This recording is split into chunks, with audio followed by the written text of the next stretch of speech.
excelente tarde para você. A sua consulta com hora marcada está no ar. Consulta ao doutor chega com mais um assunto de extrema relevância para a gente se informar, para a gente aprender. A cada dia, mais um dia, é um prazer estar na sua companhia, gente.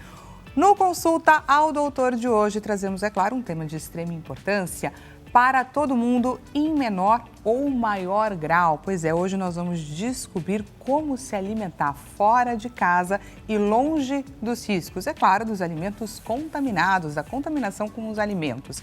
Você sabe, afinal de contas, muitas pessoas estão aí na correria do dia a dia, às vezes a gente corre para cá, corre para lá e nesse esquema, nesse vai e vem, a gente acaba tendo que comer tanto nos lugares que a gente já estava acostumado e infelizmente ainda assim corre um risco, quanto em famosas redes de fast food, acreditando, é claro, que estamos protegidos de alguma forma, mas a sensação, no final das contas, de acordo com cada notícia que aparece a cada dia nos jornais, é que será que estamos mesmo protegidos através de leis ou será que a gente corre risco ainda assim? Se você conhece alguém, gente, a quem esse nosso tema possa interessar, não hesite, estamos em transmissão ao vivo pelo site www.hittv.com.br. Pega o seu celular e já sabe, compartilha ali o nosso link de transmissão com essa pessoa a quem esse nosso tema possa interessar e eu tenho certeza que é muita gente que quer saber sobre esse assunto hoje, não é? Como garantir a nossa saúde com relação aos alimentos contaminados, se alimentando fora de casa. Te convido, é claro, a você participar desta consulta que foi marcada para você, viu? Envie a sua dúvida, o seu relato para as nossas doutoras que já estão aqui posicionadas, já apresento elas, para o 0 operadora 11 3337 5886. E temos, é claro, a nossa clássica enquete acontecendo lá no nosso Instagram, @consulta ao doutor. Diretor, vamos colocar a enquete para os nossos telespectadores. Para evitar a contaminação, o que você faz ou já fez ao manusear os alimentos? Lava o frango antes de cozinhar. Tiro só a parte embolorada da fruta e como o resto? Uso o mesmo utensílio, faca, tábua, para cortar a carne e também os vegetais, ou você deixa ali os alimentos fora da geladeira por um tempinho, acreditando que, hoje não está tão quente, hoje está um dia mais friozinho, dá para deixar um tempinho. Entra lá, por favor, e compartilha. É como eu sempre peço aqui, queremos apenas a sua verdade, combinado? Gente, então para a gente entender quais são os riscos a que estamos correndo ao nos alimentar na rua, fora de casa e quais são os cuidados que a gente tem que tomar também ao preparar o nosso próprio alimento, para dar conta, é claro, da nossa rotina e manter a nossa saúde intacta, recebo e apresento a vocês a doutora Sabrina Figueiredo, que é gastroenterologista. Seja muito bem-vinda, doutora. Obrigada, Dani. Prazer estar aqui hoje. A gente que agradece demais a sua presença aqui com a gente. E também a doutora Lilian Ávila, que ela é infectologista do Hospital Edmundo Vasconcelos. Seja muito bem-vinda, doutora. Obrigada, é um prazer estar aqui. Gente, vamos então começar com a grande polêmica, que foi um caso aí que viralizou, que muita gente ficou sabendo, a respeito das cebolas, né? Até então foi identificado que esse caso aconteceu com as cebolas de um lanche de uma rede de fast food super conhecida, super renomada lá nos Estados Unidos, que foram responsáveis por um verdadeiro surto de Escherichia coli, a famosa E. coli, que é uma bactéria. Só que olha só a proporção desse caso, gente. Aconteceu em 14 estados, 100 pessoas ficaram doentes, 34 pessoas chegaram a ser hospitalizadas. Dessas pessoas, uma faleceu e 4 desenvolveram uma complicação renal por conta dessa infecção causada por uma bactéria.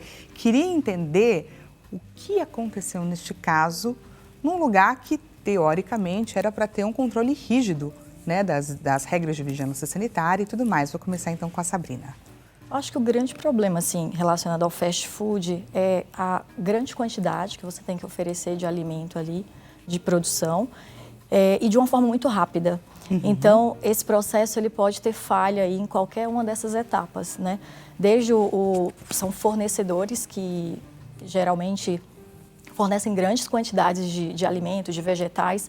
Então, pode ter acontecido uma falha em alguma dessa etapa, que faz o controle aí de qualidade dessas etapas, até a parte ali de próprio manuseio de algum funcionário, ou então até no preparo mesmo, como são alimentos que precisam estar preparados de forma mais rápida, às vezes o tempo ali de cozimento ou o tempo que está ali na chapa, né, que a gente está falando de hambúrguer, não é suficiente para eliminar as bactérias que possivelmente estão ali. Outra possibilidade seria a conservação, né? Porque precisa estar numa temperatura ideal para que essas bactérias, esses micro-organismos não se proliferem de forma aí a causar algum dano, alguma doença. E uma outra questão que chama a nossa atenção é com relação à proporção desses casos. A gente teve aí casos de infecções que foram facilmente controladas, tivemos casos de 4 desdobramentos que levaram à insuficiência renal e um caso de morte. Eu queria entender um pouco o comportamento dessa bactéria para justificar essa diferença, né? A gente está falando de um grupo de risco, né? Pessoas que foram atingidas por ela, ou pelo comportamento da própria bactéria mesmo? Na verdade, as duas coisas. Tá. A gente pode, pelo que foi informado pelo CDC no último reporte que eles fizeram, que foi lançado no site há cerca de 6 dias, o homem, se não me engano, o homem que chegou a falecer era uma pessoa já de mais idade, eles não colocam de quantos anos, mas nós sabemos que pessoas idosas, acima de 65 anos, são um dos grupos de risco para serem afetados por alimentos contaminados e, por consequência, né, por doenças que são causadas por eles, né? O outro ponto que a gente tem que recordar também é que qualquer micro-organismo, seja ele fungo, bactéria, vírus ou mesmo um parasita, ele vai se comportar de maneiras diferentes em cada pessoa. E isso é dependente não só do comportamento dele, que a gente já conhece de estudos, de pesquisas que são feitas ao longo do tempo, mas também é dependente de alguns determinantes nossos, que são às vezes genéticos, que são dependentes de como o nosso sistema imunológico está funcionando, se ele está adequado ou não. Então, tem outras coisas que não são só o bichinho. Muitas vezes o que eu converso com os meus pacientes é que, às vezes, a resposta que a gente tem a uma determinada infecção é mais o nosso organismo que está causando todos aqueles sintomas que a gente tem por causa da resposta... Na tentativa de defender a gente. Exatamente. Às vezes, na tentativa de montar a resposta imunológica, de tentar se defender do que vem de fora, ele faz uma resposta tão exacerbada que passa daquilo que é necessário para resolver o problema. Então, em geral, quando isso acontece, é que acontecem as formas graves de doença. Eu sempre faço a correlação com a Covid, que eu acho que deixou isso muito claro, como algumas pessoas ficam assintomáticas. Sim. E outras desenvolvem formas muito graves que podem levar à morte. Como eu falei antes, a mesma coisa pode acontecer para qualquer outro tipo de micro-organismo. E essas pessoas que desenvolveram a CHU, que é a síndrome hemolítica urêmica, que aconteceu em decorrência da infecção pela E. coli, não foram colocados mais detalhes, eram pessoas que eram imunossuprimidas, de idade, crianças, então a gente ainda não tem o cenário completo do que aconteceu, porque eles vão soltando informações conforme elas vão sendo coletadas e consolidadas ao longo do processo investigativo que o CDC faz. E é muito importante esse processo que eles fazem, porque, é claro, quando a gente ouve uma notícia como essa, a primeira coisa que passa pela nossa cabeça. E a minha segurança? Será que eu devo comer nessa rede de fast food? Será que foi um caso isolado ou pode acontecer? E quando a gente pensa também nessa proporção, 14 estados, aí a ideia de um surto, de uma contaminação em grande escala, passa pela nossa cabeça e causa muitos receios. Por isso, acho que todo esse cuidado que eles precisam ter, obviamente, ao soltar as informações para a gente. Doutora Sabrina, vamos falar um pouquinho sobre quais são os sintomas, para quando que eles começam a agir assim no nosso corpo? Tem gente que fala assim, não, ainda não teria dado tempo de ter alguma relação com aquele alimento que você ingeriu. No caso da E. coli, quanto tempo que ela pode provocar sintomas no nosso corpo e quais são esses sintomas? Eu queria fazer uma diferença antes, Pode, uma diferenciação, por favor. porque existe a intoxicação, que as pessoas falam de intoxicação alimentar e infecção intestinal. Tá. Então, na intoxicação alimentar, o alimento não necessariamente vai ter a bactéria, mas vai ter a toxina produzida por ela. Então, nesses casos, os sintomas começam de forma muito rápida. Então, assim, pode ser imediato ou 6, 8 horas de ter se alimentado, já apresentar os sintomas. Na infecção intestinal, isso demora um pouquinho mais. Vai ter a resposta que a bactéria vai apresentar ali para poder gerar os sintomas. Então, aí, no mínimo um dia para poder começar a ter sintomas. Então, tem essa diferença. E os sintomas, quais seriam? Tá. Então, náuseas, vômitos, dor abdominal e diarreia são os principais. Algumas pessoas podem apresentar febre e alguns também podem apresentar sangue nas fezes, que é uma coisa que acaba preocupando um pouco mais os pacientes. E com relação à intoxicação e infecção, o que a gente pode trazer de diferenciação para o nosso público com relação à gravidade e também formas de tratamento?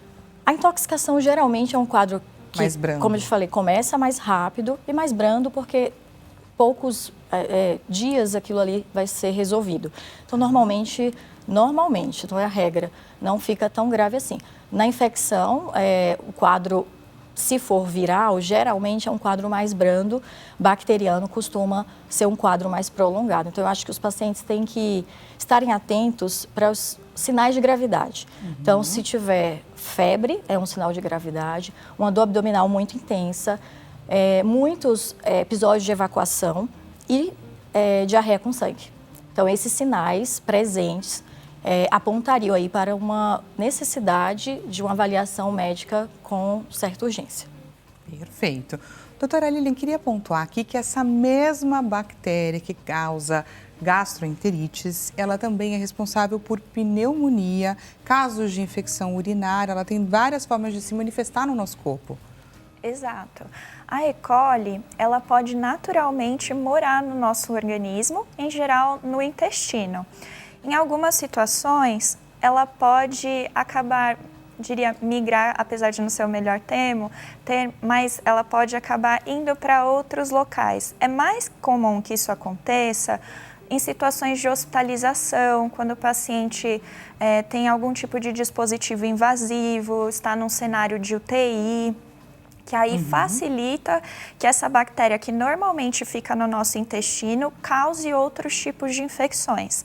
Mas também acontece, por exemplo, nos casos de infecções de trato urinário, as mulheres são as principais afetadas em geral e um dos micro-organismos responsáveis com mais frequência é a E. coli. Então, não sempre ela vai ser responsável por causar os mesmos sintomas ou doenças com a mesma gravidade, mas ela pode sim causar acometimento de outros órgãos eventualmente. E eu queria fazer um destaque em relação a essa parte da infecção urinária, principalmente nas mulheres. Isso é muito comum em criança, né? Criança não consegue, não tem ainda o aprendizado de fazer a limpeza adequada. Então, pela proximidade ali do trato urinário e o trato gastrointestinal, né, no caso o reto, às vezes você pode contaminar até pela própria limpeza inadequada, levando à infecção urinária, não é isso, Lilian? Por isso que precisa ensinar as criancinhas desde pequenininhas, né? Exato. E aí, muitas vezes a gente acaba achando que nas mulheres em idade fértil ou não, isso é o mesmo fator de risco, né? Que seria por esse motivo especialmente que acontecem as infecções de trato urinário. Mas ela pode acontecer por motivos diferentes. Então, às vezes, o fato de não ter urinado depois de uma relação sexual pode facilitar. Troca de parceria também pode facilitar uma nova infecção. Alguns tipos de alterações anatômicas podem favorecer infecções de trato urinário de repetição. E a gente sabe que também acontecem com mais frequência em mulheres já na menopausa, que tenham diabetes, que tenham outras doenças, ou até mesmo que tenham alterações hormonais que podem favorecer a infecção de trato urinário. Então, tem vários fatores também envolvidos em relação a isso. Perfeito. Gente, eu vou trazer aqui um outro caso que está ainda muito na nossa lembrança, que foi agora, recente, nas Olimpíadas de Paris, que a gente teve aí a contaminação da triatleta belga que foi nadar no Rio Sena e acabou sendo contaminada por esta mesma bactéria e, infelizmente, ela ficou impedida de competir. E aí isso traz para a gente essa outra proporção de que fezes humanas e animais podem poluir águas, infectar córregos, córregos, lagos, plantações. Então, assim, não é só na comida que a gente está suscetível a esse risco. Sim, a água, seja qual for o corpo d'água que nós estejamos falando, né? Seja rio, lagoa, lago, às vezes até uma piscina ou água do mar, sempre vai ter a presença de micro-organismos ali. Então, a gente sempre lembra para pessoas que vão, por exemplo, viajar, fazer alguma expedição, vão para as férias, sempre ter atenção a hora que você for frequentar qualquer tipo de ambiente, né, desse tipo, não engolir ou tomar daquela água, especialmente porque não é tratada, você não sabe como que é a qualidade daquela água. Existem processos específicos e recomendações específicas até para quando você vai acampar, por exemplo, que você não tenha acesso com facilidade à água que já seja filtrada, Água que tenha potável. seja potável mesmo. A gente também sempre faz a observação, pessoas que tenham ferimentos, que tenham dispositivos invasivos, como por exemplo um catéter, seja uma sonda vesical de demora, de preferência também não devem entrar numa piscina, entrar no mar, porque a presença de micro-organismos ali pode acabar afetando aquela região que já está mais fragilizada, entrando e causando outras infecções. Não só as doenças diarreicas, como é mais comum nós associarmos, né, com as doenças aí relacionadas à água, mas podem causar outras infecções de pele também. Então, é super importante a gente saber a procedência da água que a gente consome, porque ela também pode estar relacionada à disseminação de micro-organismos. E por falar nessa questão da procedência da água, teve agora recente, saiu ontem praticamente, o caso das 150 mil garrafas de água de 4 marcas diferenciadas que precisaram ser retiradas de circulação lá nos Estados Unidos, afinal elas estavam contaminadas com coliformes fecais. E fica mais uma vez aquela sensação de e aí, né, gente? Segurança, Quando né? que a gente pode se sentir seguro de fato? Porque temos uma empresa por trás de uma produção inteira. Não estamos falando de uma água que não passou por um processo, né, de fiscalização, enfim. E como que fica isso, não é, doutora? Pois é, então, essa água contaminada com os coliformes, né, como a gente já conversou aqui, pode ter essas bactérias. E aí, nesse caso são coliformes, é um pouquinho diferente do que o caso que a gente estava falando anteriormente. o coliformes é como se fosse substâncias ali presentes nas fezes, Tá. que pode vir ou não associada a bactérias que causam doenças, né? Então, realmente é um tema muito difícil esse aí que você trouxe, porque é como você falou, né? É uma água que passou por um processo que a gente acredita que estava ali seguro, e aí veio com esses coliformes que pode trazer doença, sim, com certeza. Uma coisa que é importante, a gente sempre acredita muito que por existirem leis, regras e órgãos regulamentares, né, que deveriam fiscalizar como todo esse processo acontece, na verdade, toda vez que a gente está falando de água ou de alimentos, a gente está falando de uma cadeia de produção que é muito extensa e que a gente não vê. Então, para o alimento chegar na nossa mesa ou para a água chegar na nossa casa, ela passa por várias etapas que são um pouco distintas, né? Mas falando especificamente dos alimentos, vai passar pelo processo de produção, de reprodução, quando são animais, depois vão para locais onde elas vão ser processadas, que aí é um outro local onde pode acontecer a contaminação. Olha que interessante. Depois isso. do processamento, elas vão ser armazenadas e transportadas para finalmente elas serem comercializadas. Então, esses alimentos passam por diversos pontos numa cadeia que é bastante extensa e em qualquer um desses pontos a contaminação pode ocorrer. Por isso que quando acontecem os surtos, é necessário que haja uma investigação que determine em qual ponto dessa cadeia aconteceu a contaminação, para que isso possa ser sanado. Um outro ponto importante é que muitas vezes, não falando só aqui do Brasil, mas em outros países, os órgãos que fazem a regulamentação e que deveriam controlar isso de maneira rigorosa, eles não têm o tipo de financiamento necessário para ter o pessoal suficiente para fazer essa fiscalização de maneira regular e conforme a recomendação. Então, isso também é uma falha, porque acaba deixando que as empresas tenham que fazer a sua autorregulação.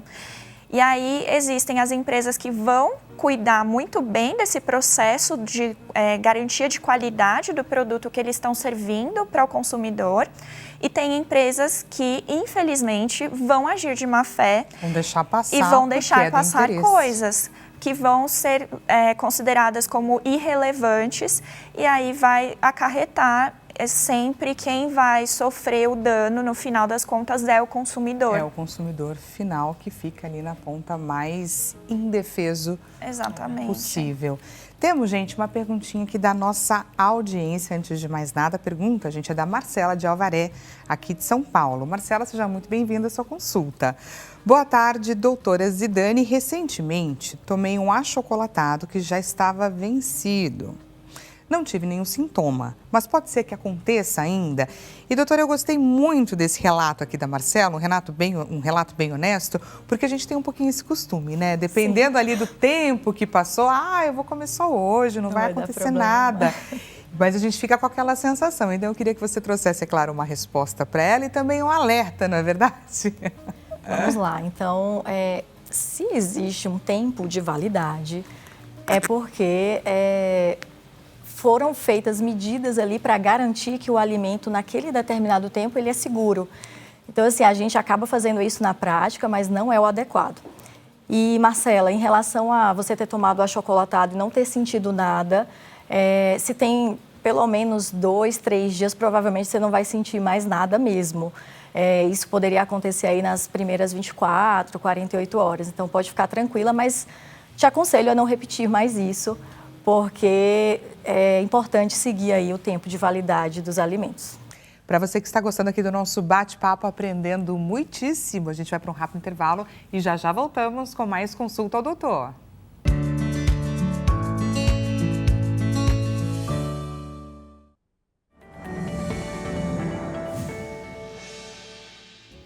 Seja bem-vindo mais uma vez. Consulta ao Doutor está de volta. Caso você tenha ligado agora o seu celular, a sua TV aqui na HIT, estamos batendo um papo a respeito da nossa alimentação. Como que a gente consegue se aventurar aí no nosso dia a dia e evitar uma contaminação com os alimentos? Pois é sobre isso que nós estamos falando neste exato momento. Portanto, seja muito bem-vindo. Lembrou de alguém a quem essa conversa vai interessar? Não hesite. Estamos em transmissão pelo site www.hittv.com.br. Você lembra que é super fácil, só clicar lá naquele link de compartilhar e enviar para essa pessoa, combinado? Fora isso, aproveite porque a sua consulta foi marcada e é para você aproveitar e trazer aqui a sua dúvida, o seu relato para as nossas doutoras pelo 0 operadora 11 3337 5886. E te convido também a você dizer a verdade lá no nosso Instagram. Temos uma enquete em seus minutos finais, aguardando, é claro, pela sua participação. Diretor, coloca pra gente, por favor, a nossa enquete na tela. Queremos apenas a sua verdade, hein? Para evitar a contaminação, o que você faz ou já fez ao manusear os alimentos? Lavo o frango antes de cozinhar. Tiro só a parte embolorada da fruta, sabe? Tirou a parte embolorada, pode comer o resto? Você é dessas pessoas? Uso o mesmo utensílio, faca, tábua, para cortar a carne e também os vegetais.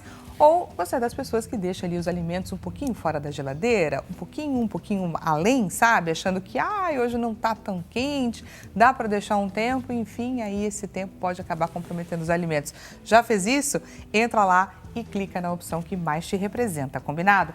Para você que chegou agora, deixa eu te apresentar aqui as nossas doutoras. Doutora Sabrina Figueiredo, gastroenterologista, e a doutora Lilian Ávila, infectologista do Hospital Edmundo Vasconcelos. Aproveito para, claro, agradecer a presença de vocês. Estávamos aí falando, gente, sobre alguns casos que a gente tem acompanhado nas redes sociais, nos jornais, casos de grande repercussão.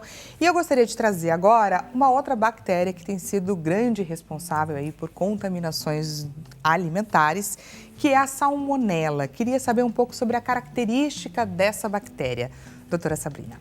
Então, a salmonela é uma bactéria que pode estar presente em carnes, especificamente aves contaminadas, produtos derivados, leite e derivados, não pasteurizados e acho que o foco maior é esse. E ovos também. Né? Então, tem algumas polêmicas, às vezes, com maionese, né, que é preparado com ovo, por conta disso, por conta do ovo, né? O ovo ter essa possibilidade de ter a salmonela. Então, a salmonela, esses alimentos contaminados, ou porque a pessoa consumiu ele cru, não deixou o tempo de cozimento adequado e ele estava contaminado, ou porque não lavou de forma adequada, né? Pode ingerir e aí adquirir a salmonelose, né? A infecção por salmonela, que pode levar a praticamente todos aqueles sintomas que a gente já comentou. Então, náuseas, vômitos, febre, diarreia, inclusive pode ter casos mais graves, né? De que a salmonela, e aí você pode comentar e complementar o que eu vou falar, onde a gente tem um quadro de salmonelose, que é uma infecção mais sistêmica, mais generalizada em relação à salmonela, que pode, inclusive, gerar um pouco mais de gravidade aí. Quer complementar? Por favor. A salmonela ela pode causar o que nós chamamos de febre tifoide. E aí vem com alguns sintomas realmente um pouco mais graves, em geral exige internação. Em algumas situações pode ser também uma causa de febre de origem indeterminada, em que o paciente tem uma febre persistente por mais de 3 semanas, em que não se identifica a causa. Então, exige bastante atenção. A identificação, em geral, não é apenas pelos sintomas e os sinais que o paciente apresentou, exige que a gente faça exames laboratoriais específicos para tentar identificar a bactéria para que seja feito o tratamento adequado. Que aí é com antibiótico. Que aí, nesse caso, é com antibióticos. Dependendo da situação do paciente, é necessário fazer um tratamento endovenoso, então não pode ser um tratamento necessariamente em casa, especialmente para aqueles pacientes que ficam mais graves, que chegam a precisar de internação, seja em UTI ou mesmo numa enfermaria ou semi-intensiva, ou que tenham algum fator de risco, né? Sejam crianças, idosos, imunossuprimidos e gestantes, que são os principais grupos de risco quando a gente fala de alimentos contaminados. E doutora, quando esses casos eles são identificados, ou por exemplo, quando eu vou comer num restaurante, numa lanchonete, e acabo adquirindo ou contraindo, né, uma bactéria como essa, sempre fica no nosso pensamento se eu deveria ou não denunciar o estabelecimento, porque a gente fica naquela sensação de, será que eu vou fazer um bem para uma outra pessoa? Ou será que eu vou prejudicar o estabelecimento? Qual é a melhor atitude que a gente deve tomar em uma situação como essa, onde a gente sabe, claro, que de fato a gente foi contaminado naquele estabelecimento? É importante que a gente diga? É muito importante. Na verdade, se houver muita clareza de que a fonte foi um determinado restaurante ou um determinado estabelecimento, é de extrema relevância que isso seja notificado para a Anvisa, que é o órgão regulatório, né? Que aí para o Serviço de Vigilância Sanitária, que é abarcado também aí por esse órgão, né?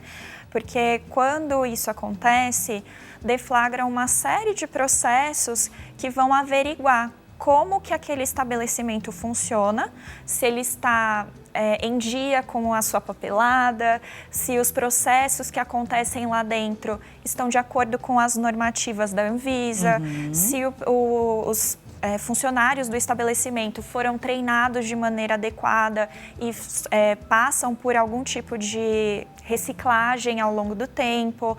Então, vai acontecer uma investigação mais detalhada para entender quais são as deficiências nos processos dentro do estabelecimento, de forma que isso possa ser regularizado. Em algumas situações, vai acontecer que o estabelecimento pode chegar a fechar, se eles estiverem infringindo muitas normas regulamentares. Em outras situações, eles vão levar uma advertência, vão ser orientados quais são os próximos passos, né, o que deve ser corrigido para que eles possam voltar a funcionar. Então, claro, a gente sabe que isso acarreta, com certeza, num dano para o proprietário, para os funcionários daquele local. A intenção nunca é que seja de má fé, não é de prejudicar, mas é de salvar outras vidas. Sim. E evitar que outras pessoas fiquem doentes e precisem ser hospitalizadas caso elas venham a sofrer com alguma doença mais grave. Porque é importante a gente pensar, gente, que de repente essa atitude que a gente vai tomar é em prol de um bem coletivo. E olha só, para quem se aventura aí pelas ruas para se alimentar com a correria do dia a dia, sabe muito bem que estamos suscetíveis a colecionar histórias e também traumas, não é verdade? E a equipe do nosso Consulta ao Doutor foi às ruas para conferir um pouquinho sobre esses relatos. Vamos dar uma olhada na reportagem do Pedro Veraldi.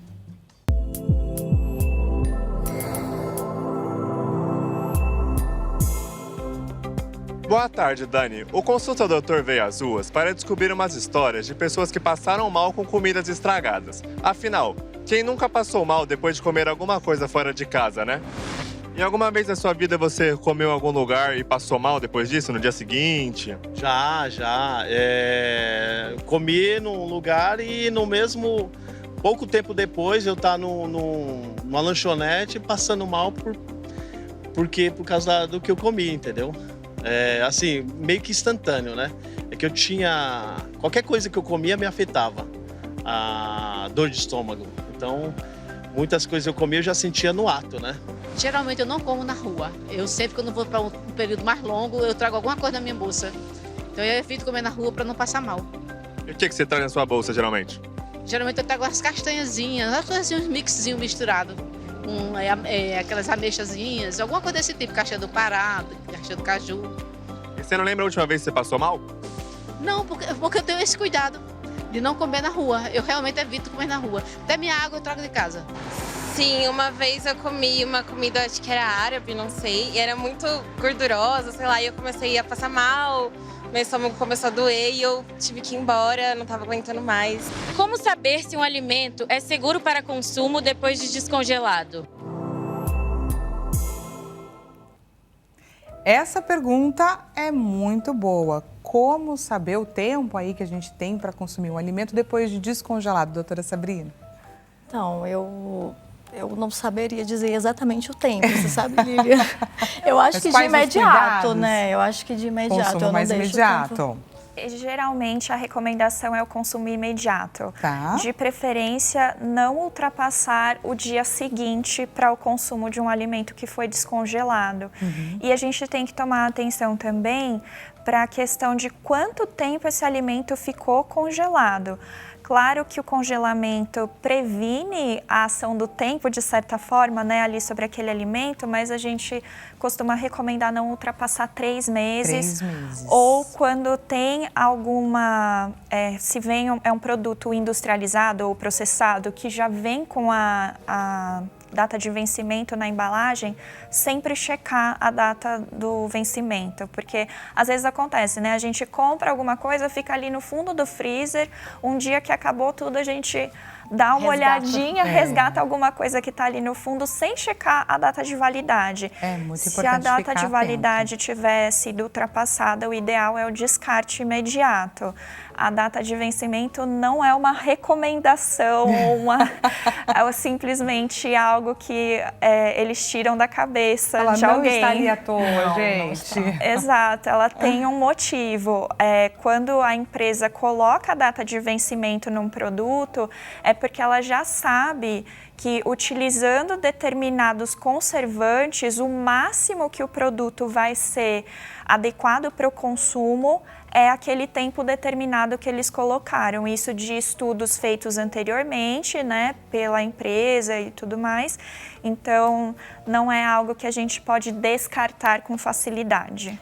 E normalmente na embalagem também tem a temperatura que você deve manter, né? Então não Exato. basta colocar na geladeira, não basta só congelar, tem que ser na temperatura que é indicada pelo fabricante para seguir aquela recomendação da data de validade. E mais um É o famoso detalhe. manual de instrução que muita gente passa batido, não é? Exato. Mais um detalhe, na hora do descongelamento, o ideal é ou você levar ao micro-ondas, se você for descongelar um produto no micro-ondas. Se for algo que você não vai descongelar no micro-ondas, deve ser colocado num recipiente com água ou deve ser descongelado dentro da geladeira, porque quando o alimento congelado atinge a temperatura ambiente, se houver algum micro-organismo ali e ele estiver na temperatura ambiente, isso pode facilitar que você tenha algum tipo de infecção intestinal.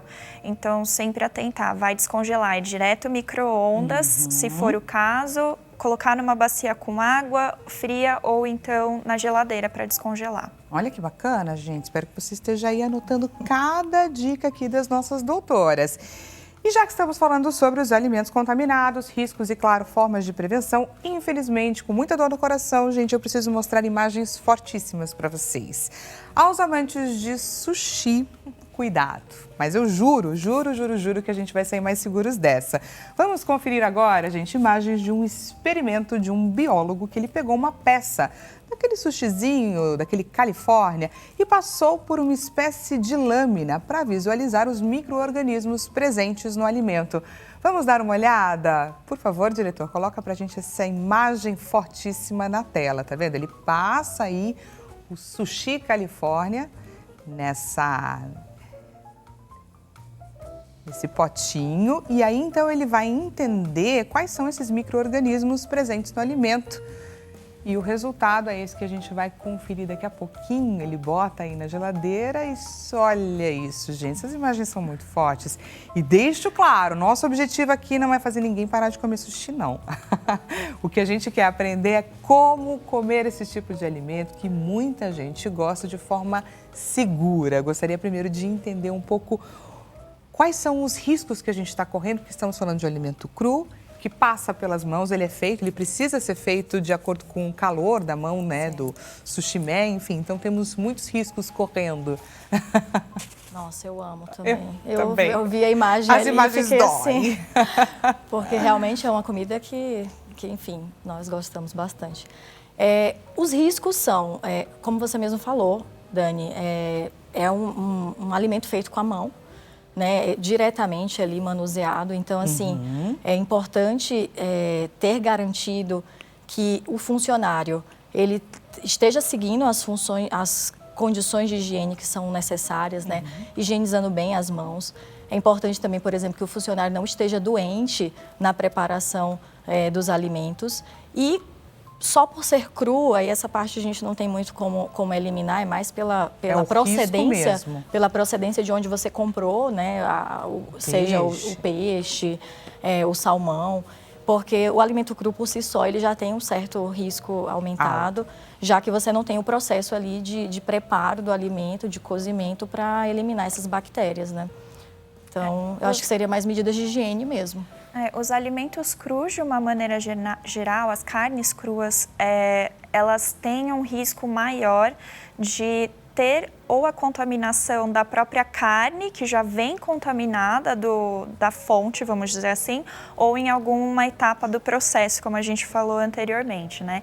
E aí, para cada tipo de carne, existem micro-organismos diferentes com os quais a gente se preocupa.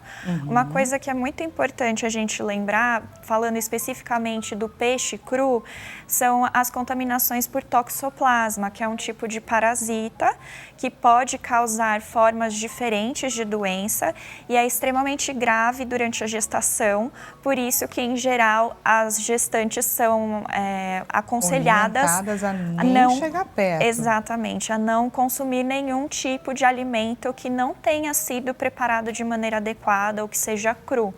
É bastante importante isso. Se você permitir, eu gostaria de fazer um comentário sobre o vídeo que foi apresentado. Porque muitas vezes a gente vê ali e a gente não entende o que está acontecendo, né? Então, para explicar um pouquinho melhor, aquela plaquinha que ele utilizou chama placa de Petri, e aquela substância vermelhinha que tem ali é comida para bactéria. Então, ele já foi colocado no meio para alimentar tudo isso. Exatamente, é um meio propício para a bactéria se proliferar, se reproduzir.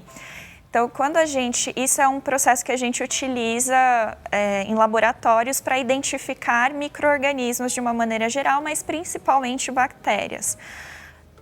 E quando a gente ele colocou num recipiente, né, numa outra, parece uma geladeirinha, mas na verdade é uma incubadora que ali coloca a uma temperatura maior para dar também as condições ideais para a bactéria se reproduzir. Então, vai atingir uma temperatura que ela gosta, que ela vai se sentir confortável, ela está com comida ali, então ela consegue se reproduzir. Todo tipo de alimento que a gente vai consumir vai ter algum tipo de micro-organismo. Então calma, porque essas imagens elas foram colocadas de maneira... Elas foram pré-produzidas para que esse efeito fosse criado. Às vezes há um certo sensacionalismo em como isso é tratado. Não quer dizer que a gente não tenha que ter os cuidados necessários ali com o alimento. Mas alguns tipos de micro-organismos são até benéficos para nós. Então, quando a gente dá as orientações de como preparar um alimento, o cozimento, tudo isso, é porque a gente quer se livrar das bactérias que são ruins. Dos vírus, dos parasitas que causam doenças. Mas sempre vai ter alguma coisinha que vai fazer bem pra gente. Já acalmou o nosso coração, doutora. Temos mais pergunta da nossa audiência, pergunta do Gabriel, do Rio de Janeiro. Seja muito bem-vindo, Gabriel. A sua consulta. Boa tarde, Dani e doutora. Sempre que eu vou ao mercado fazer compras, assim que chego em casa, a primeira tarefa é lavar os legumes com cloro. Olha só, tá dando aula aqui pra gente. Tem algum problema em usar esse produto para higienizar os alimentos? Posso ter algum problema no estômago por fazer esse tipo de procedimento? Vamos ajudá-lo, doutora? Vamos lá. Então, assim, é o hipoclorito de sódio, né, que ele deve estar usando. Ele colocou que cloro. Deve ser. Então, assim, para o estômago, se você usar na diluição adequada, não vai ter problema nenhum. Você vai estar higienizando bem seus alimentos. A única recomendação que eu tenho que fazer é que precisa ser na diluição adequada, que eu não estou lembrando agora, mas se for dessa forma, não vai ter problema em relação à acidez nem nada. Existe uma diluição específica para os alimentos. Para 1 litro de água, a quantidade que é especificada no produto, porque aí tem alguns produtos que são líquidos e tem outros que são pastilha, né? E vamos então conferir juntos o resultado da nossa enquete. Nós pedimos a verdade e a verdade está agora na nossa tela, não é, diretor? Vamos lá então para a verdade. Pedimos a verdade e aqui a temos. Para evitar a contaminação, o que você faz ou já fez ao manusear os alimentos? 35% deixo eles fora da geladeira por um tempo. Que tempo é esse? Só a gente sabe, não é verdade? 29% tiro só a parte embolorada da frutinha e como o resto. Afinal de contas, o resto tá bom, não tá? 24% uso o mesmo utensílio para cortar carne e vegetais. 12% lavo o frango antes de cozinhar. Agora eu quero a versão aqui das nossas doutoras, começando pela Sabrina. Eu deixo... O que eu faço? Queria saber o que você acha que a nossa audiência do Instagram faz. A gente pode fazer um comentário em relação a cada item que foi colocado ali, que eu acho que vai ser o melhor. A parte da geladeira, eu acho que a gente já comentou, né? Que o ideal mesmo é deixar dentro da geladeira ou levar diretamente para o micro-ondas. O segundo ponto eu não estou lembrando agora.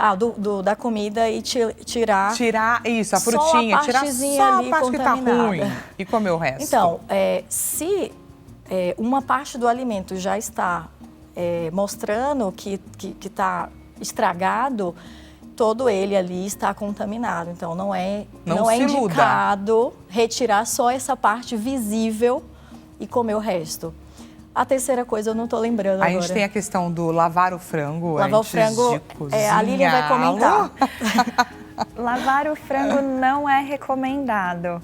A gente sabe que na hora de colocar ali debaixo da torneira com a água corrente, pode acontecer da água que bate no frango contaminar as outras superfícies ao redor. Então, ela vai contaminar a pia, a bancada e qualquer outra coisa que esteja ali. Então, a recomendação é desembalar, preparar da forma como você normalmente prepara e levar para o cozimento de acordo aí com o que você está planejando preparar para a sua refeição. E sobre utilizar o mesmo utensílio para manusear, cortar, enfim, a tabuinha ali também, tanto as carnes quanto os vegetais? Também não é o mais recomendável. A recomendação, na verdade, é que a gente tenha as tábuas separadas para cada tipo de alimento que a gente manuseia. Então, uma tábua que seja para as carnes e uma tábua que seja para os vegetais e outros legumes. E sempre que houver a necessidade de manuseio de mais de um tipo de alimento, a gente vai lavando a tábua entre os Pode fazer por etapas, não é verdade? Exatamente. Os vegetais que vão ser consumidos cru, né? Porque Exatamente. se você corta com a mesma tábua e o mesmo utensílio, você foi contaminando tudo gente. ali. Exatamente. As dicas foram riquíssimas. Espero, é claro, que você tenha gostado. Eu amei aqui o nosso bate-papo. Agradeço demais a presença de vocês, doutoras. E aproveito, é claro, para deixar os contatos das nossas doutoras para você acessá-las, enviar sua mensagem. A dúvida que ainda ficou, que você não aproveitou muito bem o seu tempo, então vamos lá. Doutora Sabrina Figueiredo, gastroenterologista, Instagram, doutora Sabrina Gastro. Ela também deixa à sua disposição 2 sites, enfoco.med.br e nudii.com.br. Agradeço também a doutora Lilian Ávila, infectologista do Hospital Edmundo Vasconcelos. Ela deixa à sua disposição o site lilianavilainfectologista.com e o WhatsApp, anota aí, 0 operadora 11 97553 3115. Mais uma vez, doutoras, muito obrigada. Espero, é claro, que vocês tenham gostado aqui do nosso bate-papo. Amanhã a gente volta a se encontrar nesse mesmo horário, pode ser, é feriado, mas nós estamos aqui juntinhos, combinado? 16 horas. Até amanhã.